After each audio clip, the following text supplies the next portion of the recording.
Ang malaking pagbabago ng buhay ni Gabo, hindi nito alam na ang kilala niyang Tatang ay hindi pala ordinaryong tao, ito pala ang nag-utos na bantayan si Gabo ni Lawin at Uwak, kahit pa nasa kulungan ay nakabantay na ito kay Gabo. Nang makalaya si Gabo sa kulungan ay patuloy pa din na nakamasid sina Uwak at Lawin kay Gabo, sa hindi naman inaasahan na may masamang mangyayari sa ama ni Gabo. Sa nangyaring kaguluhan ay mapapahamak si Mang Rudy, bata pala ni na Domingo at umali si Django. Nakipagkita nga si umali kay Django at sinabi nito na palalayasin na sila sa ginintoang lupa. Galit naman na sambit ni Django na mawawala ang pinagkikitahan nila kung mawawala sa kanila ang ginintoang lupa. Sabi nga ni umali na wala silang magagawa, dahil sumusunod lang sila sa mga nakakataas. Kaya naman nagalit si Django at sinabi na hindi kayanin na umali ang mga tao sa ginintoang lupa, dahil lalaban ang mga ito kahit pa hanggang sa kamatayan, hanggang sa dumating na sina Domingo ay umali sa ginintoang lupa kasama ang mga kapulisan.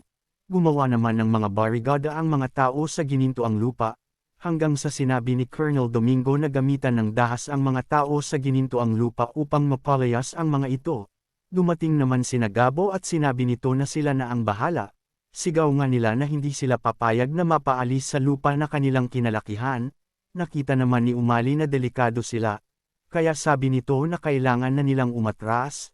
Dumating naman si Django at nakita nito si Gabo. Ito na ang pagkakataon na makakapaghiganta ako sa iyo Gabo. Habang nakikipaglaban si Gabo at kanyang ama, hindi nga inaasahan ni Gabo na mapapahamak ang kanyang ama at iba nga ang tatamaan ni Django. Sa pagbaril ni Django ay tinamaan nga nito si Mang Rudy. Kaya naman nang makita ni Gabo ang kanyang ama, "Tulong, ama kaya mo yan? Tulong, tulungan niyo ako itakbo natin si ama sa hospital." Masaya naman si Django at sinabi nito na hindi niya nagawang tapusin si Gabo, pero ama naman nito ang kanyang tinamaan. Wala naman alam si Gabo na si Django ang may gawa kung bakit ngayon ay nasa panganib ang buhay ng kanyang ama.